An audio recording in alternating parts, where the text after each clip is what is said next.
Shut them up now. They are so loud. I was happily living with my husband and my sweet mother-in-law, but things changed after our daughter was born. Our daughter cried at night, and I started getting yelled at and treated coldly. One day, while my husband was swamped with work at home, our suddenly crying daughter went silent in just the brief moment I looked away. But she wasn't just sleeping. She woke up convulsing. After taking her to the emergency room and hearing the doctor's diagnosis, I decided to get a divorce. My name is Michelle Stevens. I'm a 28-year-old stay-at-home mom. I live with my husband John, our daughter Emily, and my mother-in-law, making it a family of 4. I met John 6 years ago at my former job. We were hired at the same time and worked in the same department. From the beginning, I was impressed with his innovative ideas, which didn't seem like they came from someone who started at the same time as me. I was curious about what kind of person he was. He was different from our colleagues. He seemed a bit odd and kept to himself. But when I approached him, I realized he was an interesting guy, though a bit unique. For example, because he loves his job and constantly thinks of new ideas, he has a routine meal plan to avoid deciding what to eat for lunch. It's like Monday is curry, Tuesday is ramen, Wednesday is grilled fish, and so on. So it wasn't that he didn't like spending time with colleagues, but he ate alone to stick to his routine. All I had to do was adjust my lunch schedule to his, and spending time with him became easy. Though we often talked about work when we were together, I learned a lot and I enjoyed our conversations. He had some other quirks because he's so dedicated to his job, but I found them endearing. I was the one who confessed my feelings and said, "Let's date." He laughed and replied, "I was gonna ask you out soon." Our relationship didn't change much after we started dating. We didn't go on typical romantic dates. Instead, we often ate lunch together and discussed our work projects. However, for the first time since we began dating, he introduced me to his mother. He didn't like spending time on household chores because it took away from his work, so he lived with his mother. From what I heard, his family background was complicated. His parents divorced when he was 10. John stayed with his mother, and his younger sister, who was just a baby, went with their father. He hadn't had any contact with his father or sister since then. I was bracing myself for a very protective mother, but when I met her, she was a wonderful person. Unlike the reserved John, she was talkative and cheerful. She treated me just as warmly as she did her son. Sometimes, when John was too busy with work, she and I would go out together. I got along really well with both John and his mother. 3 years into our relationship, after John proposed, his mother jokingly said, "If John's getting married, I guess I should move out." To which I eagerly replied, "I'd be upset if you did. Living with you is one of the reasons I said yes to the proposal. If you're okay with it, please stay with us." She laughed and said, "Are you sure about that? I might be hard on you." I laughed it off, saying, "Bring it on." John, watching us, laughed too. For the next 2 years, we lived together without any problems. She took care of all the household chores for John and me, who were both working. Even when I offered to help, she would say, "You must be tired, let me handle it," and she'd do everything herself. Occasionally, on weekends when John was busy working from home, she and I would cook or bake together, which was always fun. John remained dedicated to his job even after we got married. I believe our home was cheerful thanks to his mother, and I was grateful for that. Things started to change when I discovered I was pregnant. 2 years into our marriage, I felt unwell, and at the advice of John's mother, I went to a doctor who confirmed my pregnancy. John was thrilled when I told him, but his mother's reaction was lukewarm. Considering how she always rejoiced in our happy moments more than we did, I sensed something was amiss. That night in our bedroom, I asked John about it. He explained, Mom had postpartum depression after my sister was born. Dad was working in a different city at the time, so she had to take care of both of us by herself. It must have been tough. One day she left the house with just me. I haven't seen my sister or dad since then. I regretted being so thoughtless and hurting her feelings. I didn't know there was such a backstory. If I had known, I would have told John first and thought more about how to break the news to her. Seeing my disappointment, John smiled and said, "It's been almost 20 years since then. She'll be fine. just as my husband said, my mother-in-law didn't change a bit from the next day onward. If anything, she became even more concerned about my health, preparing meals with even more attention to ensure I was getting all the necessary nutrients, and accompanying me to the hospital in my husband's place, among many other things. Feeling reassured by her, I decided to give birth here instead of going back to my parents' house. Initially, I had thought about having the baby at my parents' house, but it was in the countryside and quite far away, so the idea of looking for a hospital there and preparing to go back seemed like too much of a hassle. Luckily, my mother-in-law said, "I'll be there to support you," said, "I'll help you out," and I was able to give birth safely. I think I will never forget the moment my daughter, Emily, was born.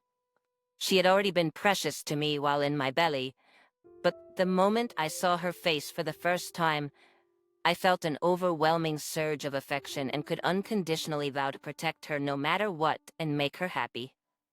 Both my husband and my mother-in-law were happy about Emily's birth, and I think that was the happiest time of my life.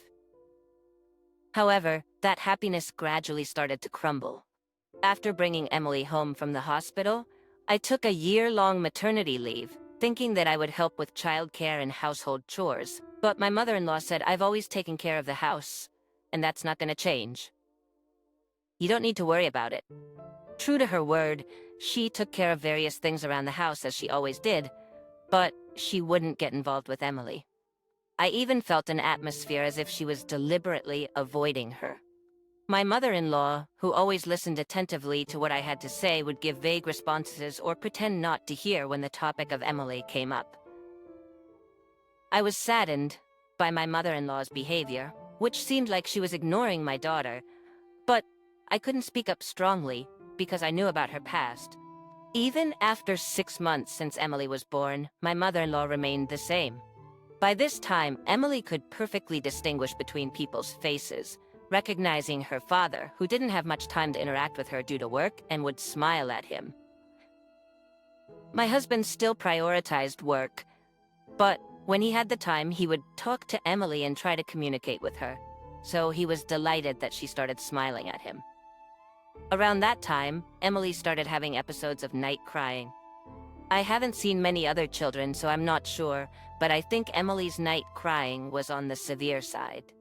She would cry non-stop for 2 to 3 hours in the middle of the night, quite frequently. I felt sorry for my husband and my mother-in-law waking up because of it, so I tried to soothe Emily in the living room or the bathroom, as far away from the bedroom as possible. However, since our house was not that big, they could still hear her. The number of times my husband and my mother-in-law mentioned that it was loud last night had increased. Although my husband is one thing, my mother-in-law usually never complained about anything, so I think this was probably the first complaint she ever made to me.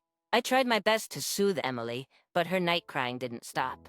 Gradually, my husband and my mother-in-law seemed to become more irritable, and their way of speaking became more and more rough, saying things like, "It's so noisy," and "B, make her stop crying." At the end of that year, there was an important planning meeting at my husband's company. Whether his project idea would be accepted at this meeting would determine if he would be entrusted with a project in the next fiscal year. In the next fiscal year, it was that kind of meeting. Knowing how important this meeting was, I planned to go back to my parents' house for 2 nights and 3 days, starting 2 days before the meeting, so that my husband's work wouldn't be disrupted by Emily's night crying. I was being considerate in my own way. However, things didn't go as planned.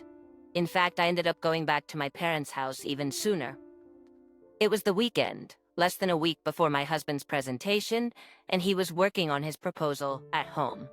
I had planned to go out so as not to disturb him, but it was raining heavily that day. Since I didn't have a driver's license, I hesitated to go out with Emily. If we went out in the heavy rain of December, Emily would surely catch a cold. Reluctantly, I stayed at paying extra attention to not let Emily cry. However, she suddenly started crying. She had just had her milk, and her diaper was clean. I was playing with her while holding her, and I didn't understand why she started crying. Trying to keep the crying sound from reaching my husband as much as possible, I moved with Emily to the bathroom. the furthest place from the bedroom where my husband was working, and tried desperately to soothe her. But Emily wouldn't stop crying. Then my husband opened the door of the bedroom and shouted, "It's too noisy. Make her stop crying now." This way of speaking was unthinkable from the husband I knew when we first got married, but this was pretty much what he had been like recently. I understand that work is important, but I thought he didn't have to speak in such a manner. I was so careful, and yet Emily started crying, and I got yelled at by my husband. I felt like crying myself, thinking, but I thought that once my husband gets a break from work, things would go back to normal. And my daughter Emily, she'll stop crying someday, right? So I tried desperately to hold back my tears. I had just fed her, thinking that I needed to do something, but then I decided to give Emily another bottle of milk. I thought maybe if she's full, she might just fall asleep. Unfortunately, since I physically can't produce breast milk, I had no choice but to boil water and prepare formula. I couldn't just leave Emily in the bathroom while I made it, so I brought her to the living room and laid her down in the crib. My mother-in-law, who was there in the living room, frowned as Emily continued to cry and said, "Hey, when is she going to stop crying? John can't concentrate on his work, and I can't stand this noise anymore." Recently, my husband John and my mother-in-law have been acting like this. She helps with housework and talks to me. But when it comes to Emily, she doesn't touch her. And if she does, she just complains. That's how my mother-in-law has been lately. I apologized to my mother-in-law and asked her to watch Emily for a bit. I went to the kitchen and quickly prepared the milk. Even then, I could hear Emily's piercing cries. But by the time the water had cooled down and the milk was ready, the crying had suddenly stopped. I knew it. My mother-in-law had gotten Emily to stop crying. I was touched. When I returned to the living room, just as I thought, Emily was asleep. My mother-in-law was sitting on the sofa reading a book. When I thanked her, saying, "You're really something else."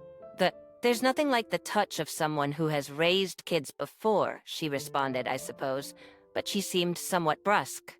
I felt a slight discomfort with her response, but I was relieved that we weren't disturbing John, so I didn't pay it much mind. However, Emily did not wake up even after about 3 hours. Tss. If this continues, she won't be able to sleep at night and might start crying again. That's what I thought, so I decided to wake her up. But even when I called to her, Emily wouldn't open her eyes. When I tapped her lightly on the shoulder, she opened her eyes, but she seemed dazed and her eyes weren't focusing properly. She was acting differently from when she is usually groggy after a nap. I became worried and consulted my mother-in-law, telling her that something seemed off with Emily.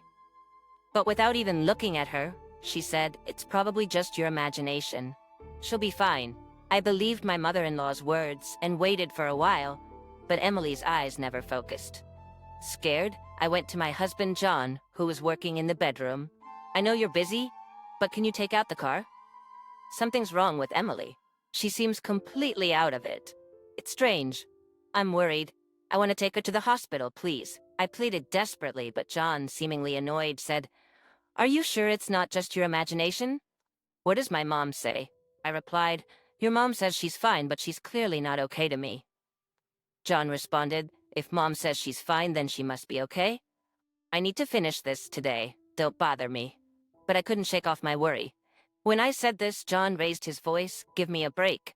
Can't you see I'm working?" I thought she finally stopped crying and now you want to go to the hospital? Don't be ridiculous. I was so stunned by my husband's outburst that I couldn't say anything.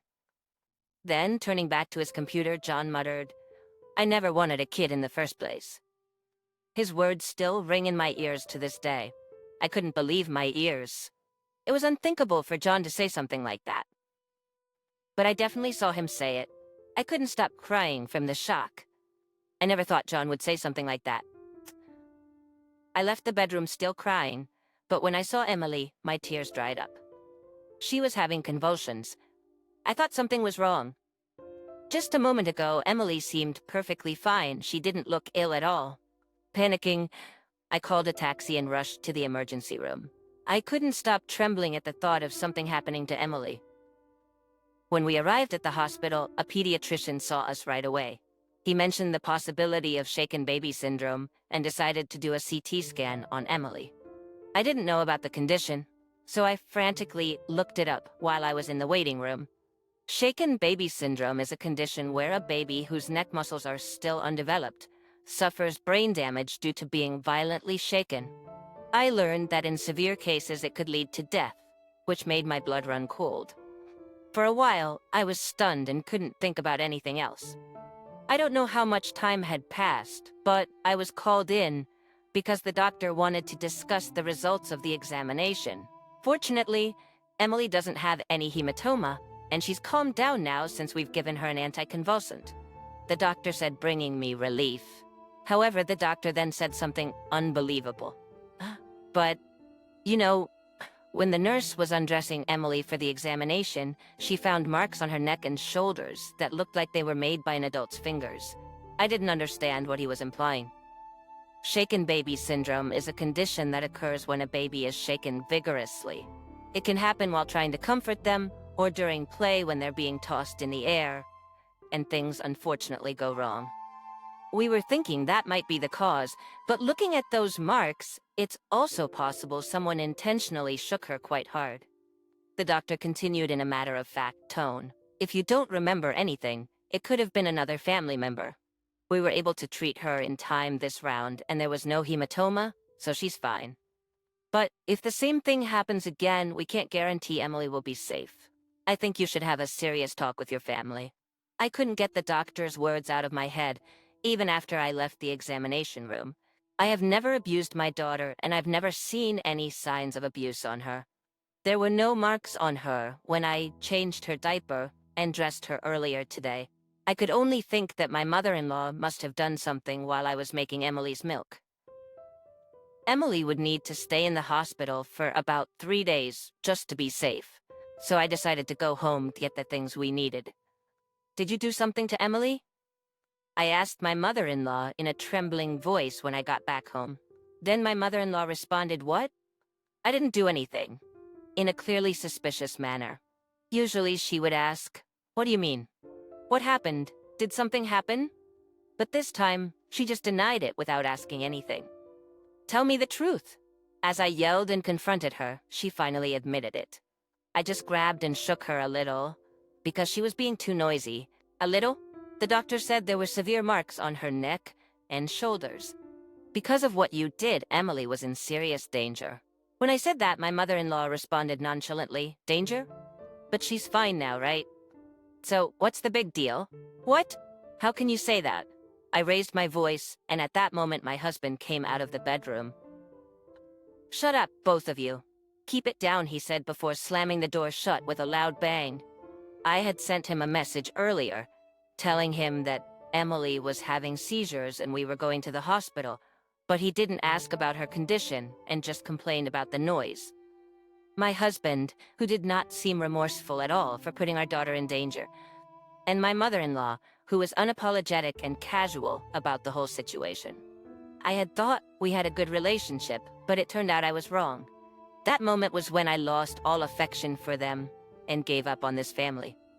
And then I hurriedly grabbed the bags for the hospital stay and my own belongings and left the house.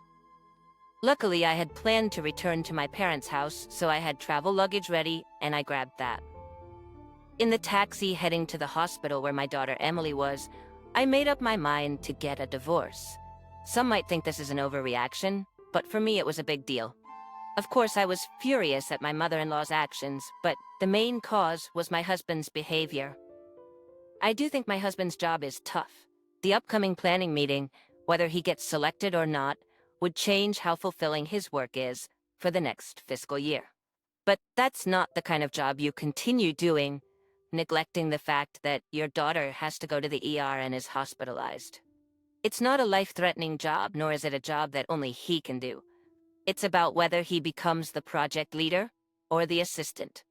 Yet I was fed up with my husband, who is the only father Emily has, for not coming to us, let alone asking about her condition. 3 days after the admission, Emily was safely discharged from the hospital. Intending to divorce my husband, I did not return home but went to my parents' house. My husband and mother-in-law were supposed to visit my parents' house from that day, so they probably didn't think anything of it when I didn't show up. They didn't contact me. Back at my parents' house, I told them what had happened. My mom hugged Emily and me, crying, and after my dad angrily slammed his fist on the desk, he said, "You need to leave him." He said, "You don't have to go back there. Stay here with us. I'll protect you and Emily." I broke down in tears at his words. After that, my parents and I started looking into divorce. With our layman's research, all we could understand was that divorce seemed difficult. My mother-in-law's actions weren't continuous, so it couldn't be considered abuse.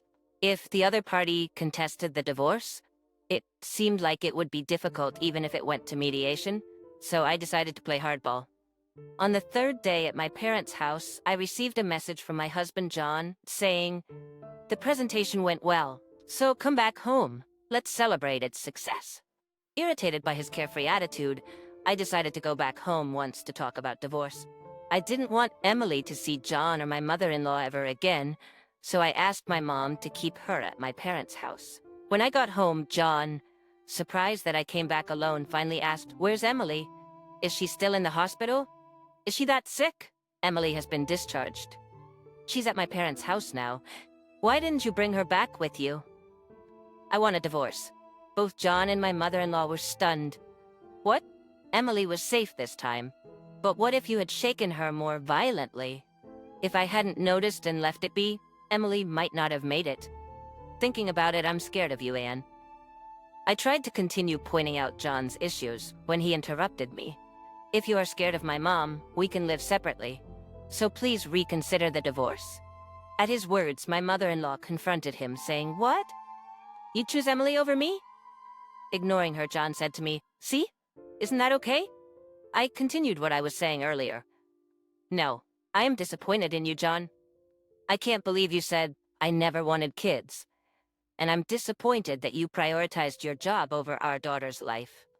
Whether we live separately from your mom or not, I can only think of divorce." When I said that, John grabbed my hand.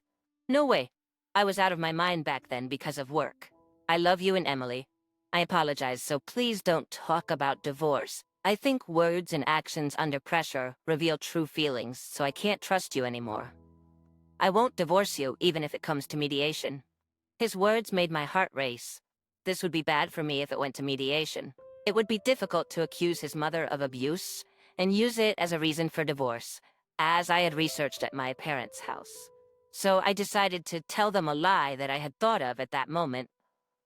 "I don't mind if it goes to mediation, but if it does, your mother might get arrested for abuse. Just be prepared for that."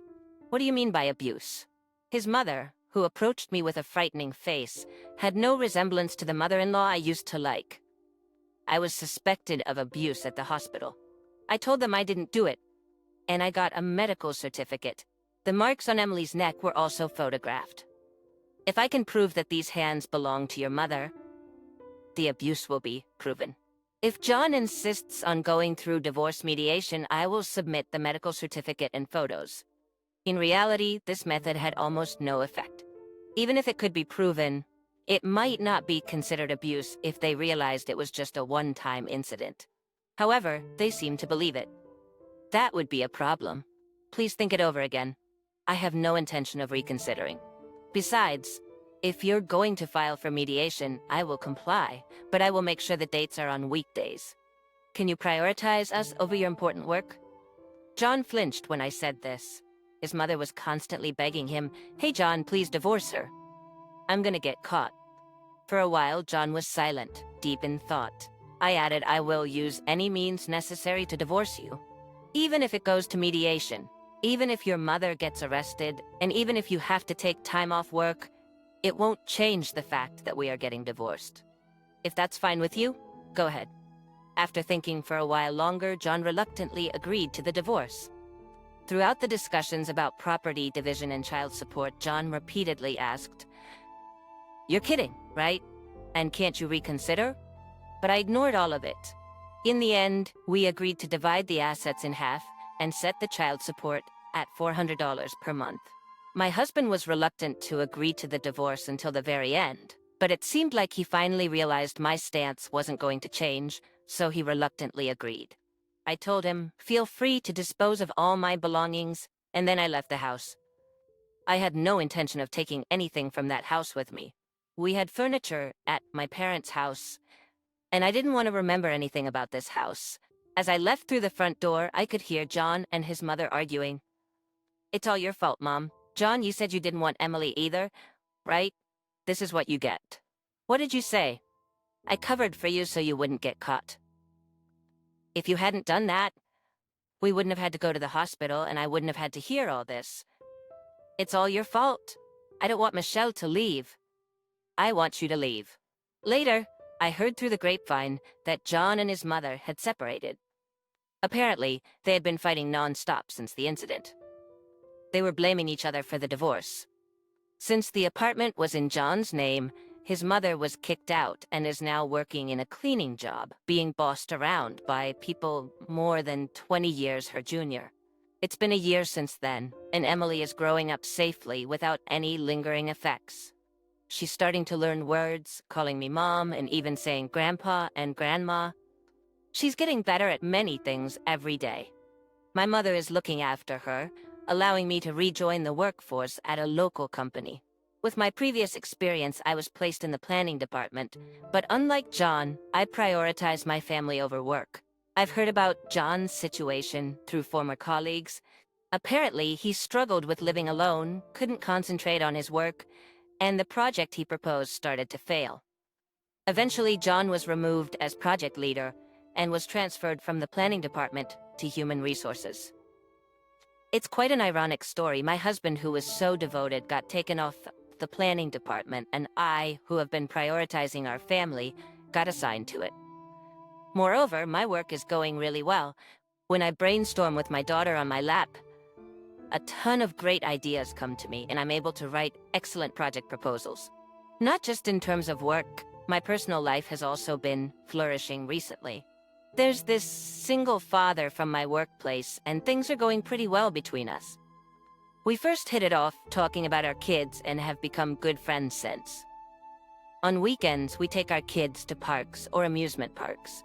His 3-year-old son has taken a liking to me, and he plays with my daughter too. He's also kind to my daughter, so I want to keep seeing him. I've just gotten divorced, so I'm not thinking about remarrying right away, but if things continue to go well, I hope someday I might become his wife.